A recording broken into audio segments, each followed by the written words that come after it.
അല്ല, ഇതൊരു ഇന്ത്യൻ പൗരൻ അല്ലെങ്കിൽ ഒരു കേരളീയനെ സംബന്ധിച്ചിടത്തോളം ഇത് വളരെ പ്രധാനപ്പെട്ട നിർണായകമായ ഒരു ദിവസം തന്നെയാണ്.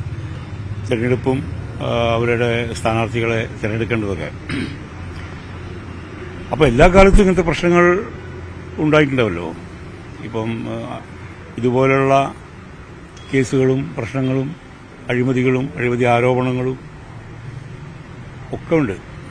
അപ്പം അത് ഓരോരുത്തരുടെയും മനസാക്ഷിക്കനുസരിച്ചും വിശ്വാസത്തിനനുസരിച്ചും വോട്ട് ചെയ്യാന്നുള്ളൂ.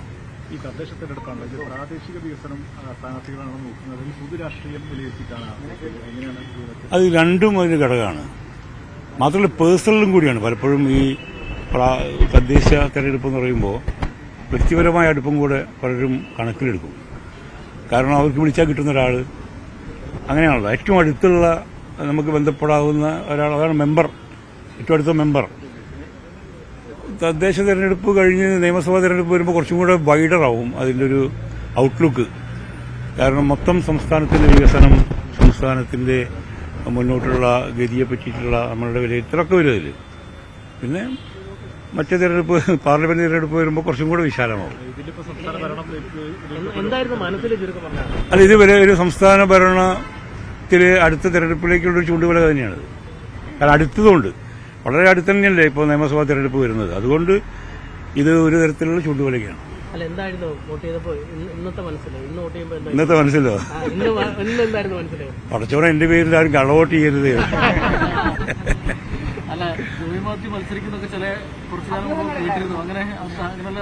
അത് ചില ആൾക്കാർക്ക് അങ്ങനെ ആഗ്രഹം ഉണ്ടായിരുന്നു. പക്ഷെ ഞാൻ അങ്ങനെ പിടികൊടുത്തില്ല. അല്ല, അതിനായിട്ടില്ല.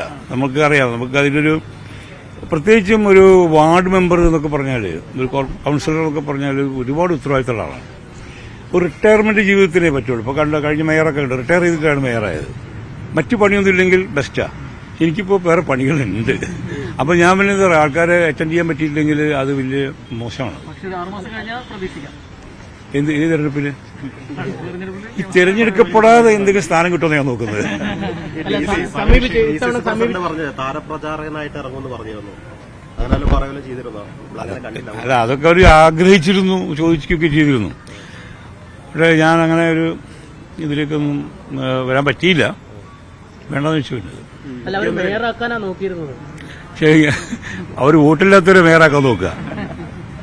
അങ്ങനെ വിരുവിന് നറുക്ക് വീണത്. ഇല്ല, ഞാൻ ആദ്യം തീരുമാനിച്ചതാണ്. കാരണം ഞാൻ പറഞ്ഞില്ല, ഇതൊരു ഫുൾ ടൈം ഒരു സാമൂഹ്യ പ്രവർത്തനം ഏറ്റെടുക്കാവുന്ന ഒരാൾക്ക് പറ്റിയ പണിയത്. ഇപ്പോൾ തന്നെ സംബന്ധിച്ചിടത്തോളം അങ്ങനെ എനിക്ക് പറ്റുമെന്ന് തോന്നുന്നില്ല. നമ്മൾ സത്യസന്ധമായി പറയാലോ. കാരണം വാർഡിലെ മെമ്പർ എന്ന് പറഞ്ഞാൽ വളരെ ഏറ്റവും താഴെത്തട്ടിലുള്ള ആൾക്കാർ കൂടെ നിൽക്കുന്നത്, താഴെത്തട്ടിലല്ല എല്ലാവരെയും കൂടെ നിൽക്കേണ്ട ഒരാളാണ്. ഏത് പ്രശ്നത്തിനും ഇടപെടേണ്ട ഒരാളാണ്. ഒരു MLA പോലെയല്ല. MLAക്ക് ഒരു ഓഫീസ് ഇട്ടിട്ട് ഇങ്ങോട്ടേയും പോവാം, അല്ലെങ്കിൽ MP ആണെങ്കിലും അങ്ങനെ ചെയ്യാം. പക്ഷെ ഇതങ്ങനെയല്ല.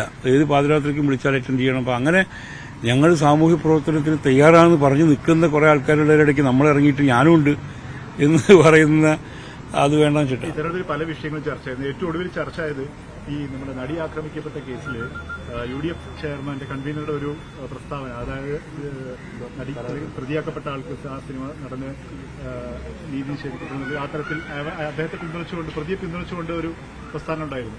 ഇതിനെങ്ങനെ കാണുന്നു? അല്ല, അത് അദ്ദേഹം തിരുത്തിയല്ലോ. അത് അറിയാതെ പറഞ്ഞു പോയതായിരിക്കും.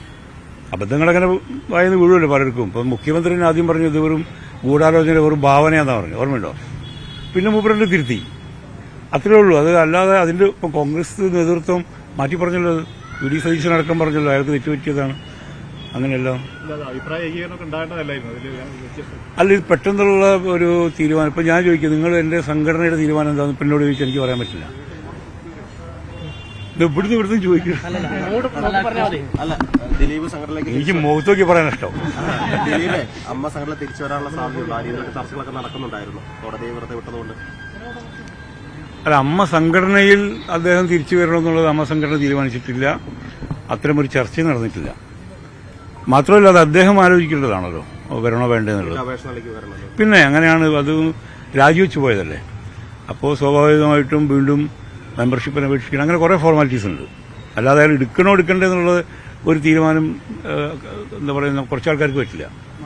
സംഘടനയിൽ അപേക്ഷ കൊടുക്കുകയും ആ അപേക്ഷ എക്സിക്യൂട്ടീവ് കമ്മിറ്റി പാസ്സാക്കുകയും ജനറൽ ബോഡി ഇവരൊക്കെ കുറച്ച് പണിയുണ്ട്. മറ്റ് അസോസിയേഷനുകളൊക്കെ പെട്ടെന്ന് ദിലീപിനെ തിരിച്ചെടുക്കുന്ന മറ്റ് അസോസിയേഷൻ പോലെയല്ല അമ്മ. മറ്റ് അസോസിയേഷൻ എന്നൊക്കെ പറയുന്നത് ട്രേഡ് യൂണിയൻ സെറ്റപ്പുള്ള അസോസിയേഷനാണ്, അല്ലെങ്കിൽ വ്യാവസായിക അടിസ്ഥാനത്തിലുള്ള അസോസിയേഷൻസാണ്. അമ്മ എന്ന് പറയുന്ന സംഘടന ഒരു ചാരിറ്റബിൾ ഓർഗനൈസേഷനാണത്. അതിൽ അംഗങ്ങളുടെ വെൽഫെയറിന് വേണ്ടിയിട്ടുള്ളതാണ്. മറ്റേതൊക്കെ പവറിന് വേണ്ടിയിട്ടുള്ളതാണ്. ഞങ്ങൾക്ക് എന്ത് പവറാണുള്ളത്? അമ്മയിലത്തെ ഏതെങ്കിലും ഒരു നടനെ പുറത്താക്കിയ ബാക്കി അംഗങ്ങൾ പണി കൊടുക്കുമോ? അസംഭാവ്യമാണ്. നമുക്ക് അങ്ങനെ ഒരു ബാർഗൈനിങ് പവറുള്ള ഒരു സംഘടനയല്ല അമ്മ. പക്ഷെ താരപ്പൊലിമയുള്ളതുകൊണ്ട് നിങ്ങൾ എല്ലാ മീഡിയയുടെയും ശ്രദ്ധ അതിലായിരിക്കും. അതത്രയേ ഉള്ളൂ. അല്ലാതെ മറ്റേതിനൊക്കെ ബാർഗൈനിങ് പവറുണ്ട്. ഇപ്പോൾ ഫെഫ്കയിലെ അംഗങ്ങൾ പണി മുടക്കുന്നു, അല്ലെങ്കിൽ അവർ വേതന വർദ്ധവിന് അവകാശപ്പെടുന്നു എന്നൊക്കെ പറയുമ്പോൾ അതിനൊരു സാങ്കത്യമുണ്ട്. അതുമാതിരി പ്രൊഡ്യൂസർ അസോസിയേഷൻ പണമുള്ളവരുടെ സംഘടനയാണ്. അവർ പടം എടുക്കേണ്ടതെന്ന് വെച്ചാൽ പടമില്ല. നടന്മാർക്ക് അങ്ങനെ ഒരു എന്താ പറയുക, ബാർഗൈനിങ് പവറുള്ള ഓർഗനൈസേഷൻ അല്ല അത്. പ്രതീക്ഷിതമായിരുന്നോ ഈ വിധി? ഏത് വിധി? ഇത്തരത്തിലൊരു വിധി ചർച്ചകൾ നടക്കുന്നുണ്ട്. അതിജീവിതയ്ക്ക് നീതി ലഭിച്ചില്ല എന്നും അല്ല കൃത്യമാണ് വിധി തിരുവനന്തപുരത്തും കോഴിക്കോടൊക്കെ കൂട്ടായ്മ നടന്നിരുന്നു അതിജീവിതയ്ക്കൊപ്പം നിൽക്കാൻ വേണ്ടി. അല്ല, ഞാൻ എന്റെ നിലപാട് 2017 തന്നെ പറഞ്ഞത് പത്രത്തിൽ നിങ്ങൾ നോക്കിയാൽ മതി. ടൈംസ് ഓഫ് ഇന്ത്യയിലുണ്ട്. ഞാൻ വീണ്ടും ഫേസ്ബുക്കിൽ പോസ്റ്റ് ചെയ്തിട്ടുണ്ട്. അതുകൊണ്ടൊരു നിരാശയുണ്ടോ എന്ന് ചോദിച്ചാൽ നിരാശയിൽ ഇത് കോടതി വിധിയാണല്ലോ. കോടതി വിധിയിൽ പലപ്പോഴും പല വിധികളിലും നമുക്ക് നിരാശയുണ്ടാവും, നമുക്ക് സന്തോഷമുണ്ടാവും. കാരണം ഇതൊരു എന്താ പറയുക, ഇപ്പോഴും വിധിയുടെ പൂർണ്ണ എന്താ പറയുക വിധിപ്പകർപ്പ് അല്ലേ, അത് പുറത്തു വന്നിട്ടില്ല. അത് 12-ാം തീയതി വരുള്ളൂ. അത് വരുന്നത് വരെ നമ്മൾ ഈ കോടതി വിധി അംഗീകരിച്ചേ പറ്റൂ. എന്റേതായ മനസ്സിലെ സങ്കല്പത്തിലുള്ള കോടതി ഇതൊന്നുമല്ല, അത് പോട്ടെ. പക്ഷെ ഇപ്പോൾ നിലവിലുള്ള ഭൗതിക സാഹചര്യത്തിൽ ഒരു ഇന്ത്യൻ പൗരനുള്ളിലേക്ക് ഇങ്ങനൊരു കോടതി വിധി വന്നു. അപ്പോൾ വിധിയെ നമ്മൾ അംഗീകരിക്കുന്നു. ഇനിയിപ്പോൾ അപ്പീൽ പോകാൻ അവർക്ക് സമയമുണ്ട്. പിന്നെ ഇനിയും കോടതികളുണ്ട്, ഹൈക്കോടതിയുണ്ട്, ഡിവിഷൻ ബെഞ്ചുണ്ട്, സുപ്രീം കോടതിയുണ്ട്. ഈ അപ്പീൽ പോലുള്ള തീരുമാനം വിമർശിക്കപ്പെടേണ്ടതുണ്ടോ? അല്ല, അതവർക്ക് അവകാശപ്പെട്ടതല്ലേ, അർഹതപ്പെട്ടതല്ലേ. ആർക്കും അങ്ങനെ ഒരു വിധിക്കെതിരെ അപ്പീൽ പോകാലോ. സർക്കാർ അപ്പീൽ പോയതിനെതിരെ വിമർശനമൊക്കെ വരുന്നില്ല. സർക്കാർ അപ്പീൽ പോകേണ്ടതാണോ? പോയതിനെതിരെ അല്ല, എനിക്കങ്ങനെ വിമർശനമൊന്നുമില്ല. ഗൂഢാലോചനയുണ്ട് എന്ന് ദിലീപ് പറയുന്നു. അത് പോലീസ് ക്രിമിനൽ സംഘമായി പ്രവർത്തിച്ചു എന്നടക്കമുള്ള ആരോപണങ്ങൾ ഉയരുന്നു. എന്താണ് ശരിക്കും അതിനെക്കുറിച്ച് തോന്നുന്നത്?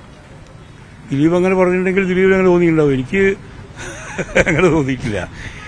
ശരിക്കും അങ്ങനെയാണെങ്കിൽ എനിക്ക് തോന്നുന്നു ദിലീപ് അയാളെ 85 ദിവസം ജയിലിലിട്ടതിനെതിരെ, അല്ലെങ്കിൽ ആ ഒരു നടപടിക്കെതിരെ കേസിന് പോകേണ്ടതാണ്. അല്ല, അങ്ങനെ പോകണമെന്നേ പറഞ്ഞു. പോയിട്ട് വേണം പ്രൂവ് ചെയ്യാൻ വേണ്ടിയിട്ട്, അല്ലെങ്കിൽ അതിന് അംഗീകരിക്കുന്ന വരിയാവില്ലേ. ഇത് പകൽ പോലെ വ്യക്തമായ കുറെ കാര്യങ്ങളുണ്ടല്ലോ. നേരിട്ട് പല ഈ നടിയുടെ അനുഭവങ്ങൾ പലരും കേട്ടവരുണ്ട്, സിനിമാ മേഖലയിൽ തന്നെ ആളുകളുണ്ട്. അപ്പം അവരൊക്കെ അങ്ങനെ കേട്ട് അനുഭവിച്ച ആൾ നിലക്ക് ഇതൊരു വിധിയെ ആ രീതിയിൽ നമുക്ക് അങ്ങനെ സ്വീകരിക്കാൻ പറ്റുന്നതാണോ? വ്യക്തിപരമായി താങ്കൾക്ക് നിരാശയാണോ അതോ? അല്ല, വ്യക്തിപരമായിട്ടുള്ള അഭിപ്രായം ഞാനിപ്പോൾ നിങ്ങളോട് ഷെയർ ചെയ്യുന്നില്ല. ഇത് ഒരു വ്യക്തിയോടല്ലല്ലേ ഞാൻ പറയുന്നത്, മൊത്തം ലോകത്തിനോടല്ലേ. അപ്പോൾ വ്യക്തിപരമായിട്ടുള്ള പ്രശ്നങ്ങൾ ഞാൻ അടുപ്പമുള്ളവരായിട്ട് ഷെയർ ചെയ്യുന്നുണ്ട്. അപ്പോൾ ഇത് നിരാശയാണോ ആശയാണോ എന്നൊക്കെ ചോദിച്ചാൽ എല്ലാവരും പറയും അതിജീവിതയ്ക്കൊപ്പം. അങ്ങനത്തെ ഒരു ക്ലീഷേ ഡയലോഗ് ഞാൻ നിൽക്കുന്നില്ല, മനസ്സിലായില്ലേ. അങ്ങനെ പറയുന്നവർ തന്നെ ഉള്ള ആൾക്കാരുടെ നിലപാട് നിങ്ങൾക്കൊക്കെ അറിയുക. അതുകൊണ്ട് അതിലേക്ക് ഞാൻ കടക്കുന്നില്ല. ശബരിമല വിഷയം തെരഞ്ഞെടുപ്പിൽ യേശില്ല എന്നാണ് മുഖ്യമന്ത്രി പറഞ്ഞത്. പക്ഷേ യുഡിഎഫ് നേതാക്കൾ യേശും അത് സജീവ ചർച്ചയായി പറയുന്നു. അങ്ങനെ ജോയിട്ടർ തോന്നുന്നുണ്ടോ? പിന്നെ സജീവ ചർച്ചയാവുമല്ലോ. കാരണം ഈ ശബരിമല അയ്യപ്പൻ എന്നുള്ളത് മലയാളിയുടെ ഒരു സ്വന്തം ഒരു പ്രിയപ്പെട്ട ഒരു ആളാണ്. ദൈവമാണോ അല്ലെന്നുള്ള പ്രിയപ്പെട്ട ഒരാളാണ്. അതില് ആൾക്കാർ ഇപ്പോഴും കൽപ്പിക്കുന്ന ഒരു ദിവ്യത്വമുണ്ടല്ലോ. അവിടുന്ന് മോഷണം നടന്നു എന്നുള്ളതും അതിൽ ചിലർ പ്രതിയാക്കപ്പെട്ടു എന്നുള്ളതും വാസ്തവമാണ്, കള്ളക്കേസൊന്നുമല്ലല്ലോ. അത് സ്വാഭാവികമായിട്ടും ഇലക്ഷനിൽ പ്രതിഫലിക്കും. രാഹുൽ മാങ്കൂട്ടത്തിന്റെ കേസ് ഇലക്ഷനിൽ ബാധിക്കും, തീർച്ചയായിട്ടും ബാധിക്കും. കാരണം അതും ആൾക്കാർ ശ്രദ്ധിക്കുന്നുണ്ടല്ലോ. ജനം അത്ര മോശക്കാരൊന്നുമല്ല. അവർ അവരുടേതായ രീതിയിൽ വിലയിരുത്തും. ഇപ്പൊ ദിലീപിന്റെ കേസാണെങ്കിലും രാഹുലിന്റെ കേസാണെങ്കിലും ഒക്കെ തന്നെ 100% സാക്ഷരത അവകാശപ്പെടുന്ന മലയാളി അത് വിലയിരുത്തും. മുഖ്യമന്ത്രി എന്ന് പറഞ്ഞാൽ കോൺഗ്രസിലെ സ്ത്രീ ലംബടന്മാർ എന്താണ് ചെയ്യുന്നതെന്നാണ് ചോദിച്ചത്. മറുവശത്തോ